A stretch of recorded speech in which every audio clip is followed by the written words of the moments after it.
ಇವತ್ತು ನಾನು ತೋರಿಸ್ತಾ ಇರೋ ಜಾಗ 800ರಿಂದ 900 ವರ್ಷ ಇತಿಹಾಸ ಇರುವಂಥದ್ದು ಆ್ಯಂಡ್ ಇಲ್ಲಿ ಕನ್ನಡದ ಒಂದು ಸೂಪರ್ ಹಿಟ್ ಮೂವಿ ಶೂಟಿಂಗ್ ಕೂಡ ಆಗಿದೆ. Hello, let's go to our ಅಜ್ಜಿ ಊರು.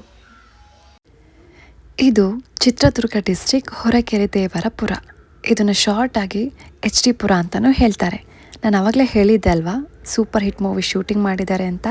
ಆ ಮೂವಿ ಕ್ಲಿಪ್ಸ್ ಮೇಲ್ಗಡೆ ಹಾಕ್ತಾಯಿದ್ದೀನಿ. ಅದು ಯಾವ ಮೂವಿ ಅಂತ ಗೊತ್ತಾದರೆ ಕಮೆಂಟ್ ಮಾಡಿ. ಇದು ಹೊಯ್ಸಳರ ಕಾಲದ ಲಕ್ಷ್ಮೀ ನರಸಿಂಹಸ್ವಾಮಿ ದೇವಸ್ಥಾನ. ಇದಕ್ಕೆ ಸುಮಾರು 800ರಿಂದ 900 ವರ್ಷ ಇತಿಹಾಸ ಇದೆ. ನಾವು ದೇವಸ್ಥಾನಕ್ಕೆ ಬಂದು ಮಂಗಳಾರತಿ ಮಾಡಿಸೋಕ್ಕೆ ಪೂಜೆಗೆಲ್ಲ ರೆಡಿ ಮಾಡ್ಕೊತಾ ಇದ್ವಿ. ನಾನು ಅಲ್ಲಿ ಒಳಗಡೆ ಹೋಗಿ ವಿಡಿಯೋ ಮಾಡಲಿಲ್ಲ, ಯಾಕಂದರೆ ಅದು ಒಳಗಡೆ ಹೋದ್ಮೇಲೆ ಆ ದೇವ್ರು ನೋಡ್ತಾ ಎಲ್ಲ ಮರ್ತೋಗ್ಬಿಡುತ್ತೆ. ಸೊ ದರ್ಶನ ತುಂಬ ಚೆನ್ನಾಗಾಯಿತು. ದರ್ಶನ ಮುಗಿಸ್ಕೊಂಡು ದೇವಸ್ಥಾನ ಪ್ರದಕ್ಷಿಣೆ ಮಾಡಿ ಸ್ವಲ್ಪ ಫೋಟೋಸ್ ಎಲ್ಲ ತಗೊಂಡ್ವಿ. ನನಗೆ ಇದು ಬರೀ ದೇವಸ್ಥಾನ ಅಲ್ಲ, ನೆಮ್ಮದಿ ಮತ್ತು ನೆನಪು ಅಂತಲೇ ಹೇಳ್ಬೋದು. ಯಾಕಂದರೆ ನಮ್ಮದು most of the summer holidays ಈ ದೇವಸ್ಥಾನದಲ್ಲೇ ಕಳೆದಿದ್ದೀವಿ. ಪ್ರತಿ ಸಲ ಅಲ್ಲಿಗೆ ಹೋದಾಗಲೂ ಅದೇ ನೆನಪುಗಳು ಕಾಡ್ತಾ ಇರುತ್ತೆ. ಆ್ಯಂಡ್ ಇಲ್ಲಿ ಇನ್ನೊಂದು ಸ್ಪೆಷಾಲಿಟಿ ಏನು ಗೊತ್ತಾ, ಇಲ್ಲಿ ತುಂಬ ಕೋತಿಗಳಿದೆ. ನಾವು ಒಂದು ಸ್ವಲ್ಪ ಮಾರಿದ್ರೂ ನಮ್ಮ ಕಡೆ ಇರೋದು ಏನೂ ಇರಲ್ಲ, ಎಲ್ಲ ಕಿತ್ಕೊಂಡು ಹೊರಟೋಗ್ಬಿಡುತ್ತೆ.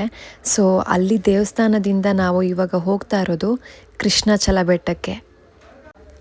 ಇದನ್ನು ಕರೆಕಲ್ಲು ಅಂತಲೂ ಹೇಳ್ತಾರೆ. ಇಲ್ಲಿರೋದು ರಂಗನಾಥ ಸ್ವಾಮಿ. ಇಲ್ಲಿ ತುಂಬ ಅಂದರೆ ತುಂಬ ವಿಸ್ಮಯದ ಜಾಗಗಳಿದೆ. ಈ ಜಾಗಗಳ ಬಗ್ಗೆ ಯೂಟ್ಯೂಬಲ್ಲೂ ಸುಮಾರು ವೀಡಿಯೋಸ್ ಅವೈಲೇಬಲ್ ಇದೆ. ಇಲ್ಲ ಅಂದರೆ ನಾನು ಮತ್ತೆ ಯಾವಾಗಾದರೂ ಆ ಕಡೆ ಹೋದಾಗ ಇನ್ನೊಂದು ಸರ್ತಿ ವೀಡಿಯೋ ಮಾಡಿ ಹಾಕ್ತೀನಿ. ಸೊ ಇದು ಸ್ಯಾಟರ್ಡೆ ಸಂಡೇ ಒಂಥರ ಫ್ಯಾಮ್ಲಿ ಟೈಮೇ ಆಗೋಯಿತು. ಸ್ಯಾಟರ್ಡೆ ಎಲ್ಲ ದೇವಸ್ಥಾನ ಅದು ಇದು ಎಲ್ಲ ಮುಗಿಸ್ಕೊಂಡು ನಾನ್ ವೆಜ್ ಎಲ್ಲ ಮಾಡಿದರು. ಸೊ ಸಂಡೇ ನಾನ್ ವೆಜ್ ಎಲ್ಲ ತಿನ್ಕೊಂಡು ಊರಿಗೆ ಟಾಟಾ ಹೇಳ್ತಾ ಬ್ಯಾಂಗ್ಳೂರ್ ಕಡೆ ಹೊರಡ್ತಾ ಇದ್ದೀವಿ. ಕುಂತಲ್ಲು ನೀನೆ, ನಿಂತಲ್ಲು ನೀನೆ, ಎಲ್ಲೆಲ್ಲೂ ನೀನೆ ಸಖಿ, ಕಣ್ಣಲ್ಲೂ ನೀನೆ, ಕನಸಲ್ಲೂ ನೀನೆ, ಎಲ್ಲೆಲ್ಲೂ ನೀನೆ ಸಖಿ. ಬ್ಯಾಂಗ್ಳೂರ್ ರೀಚ್ ಆಗಿ ಒಂದು ಕಡೆ ಊಟ ಮಾಡಿಕೊಂಡು ಎಲ್ಲರೂ ನಮ್ಮ ಜಾಗಕ್ಕೆ ವಾಪಸ್ ಹೋದ್ವಿ. Thank you so much for watching. ಮುಂದಿನ ವೀಡಿಯೋದಲ್ಲಿ ಮತ್ತೆ ಸಿಗ್ತೀನಿ.